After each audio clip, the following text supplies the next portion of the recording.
சிந்து Bhairavi next week new promo ரொம்ப கவலையோடு இருக்காங்க. சிந்து இருந்துட்டு என்ன சொல்லிக்கிட்டு இருக்க சுட்டு, என்னால் இதை நம்ப முடியல, கூட்டிகிட்டு போயிருக்காங்க, என்ன காரணம்னு சொன்னாங்களான்றாங்க.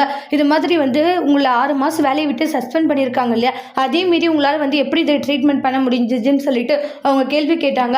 அதனால அரெஸ்ட் பண்ணி கூட்டிகிட்டு போயிட்டாங்க. நான் ஃபஸ்ட்டு எப்படியாச்சும் டாக்டர் வெளியே எடுக்கணும்னு சொல்லிட்டு ரொம்பவே கவலையோடு சிந்து அங்கேருந்து கிளம்பி போகிறாங்க. அதுக்கப்புறம் சார் விடுங்க சார், நான் எந்த ஒரு தப்பு பண்ணல, ஏன் சார் அப்படி பண்ணிக்கிட்டு இருக்கீங்க, தப்பு பண்ணலையா, இவ்வளோ பெரிய விஷயம் பண்ணிட்டு சாதாரணமாக தப்பு பண்ணலன்னு சொன்னால் விட்டுருவோமான்றாங்க. அப்படியெல்லாம் உன்னை விட முடியாதுன்றாங்க.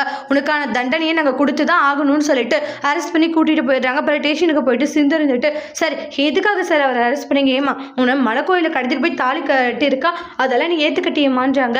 என்ன இருந்தாலும் இம்மா பண்ணது தப்பு, அதுக்கான தண்டனையை நாங்கள் கொடுத்து தான் ஆகணுன்றாங்க. சார் என் புருஷ மேலே நானே கோவப்படல, எதுவும் பண்ணல, ஏன் சார் நீங்கள் இப்படி பண்ணிக்கிட்டு இருக்கீங்க, அவரை விட்டுடுங்கன்றாங்க.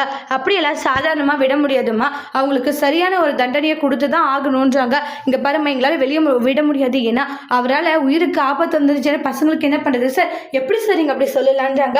பசங்களுடைய உயிரவே காப்பாற்றிருக்காரு, ஏதோ அவரால் பசங்களுக்கு ஆபத்துன்னு சொல்கிறீங்களே சார், இதெல்லாம் கொஞ்சம் கூட நியாயமே இல்லை சார்ன்றாங்க.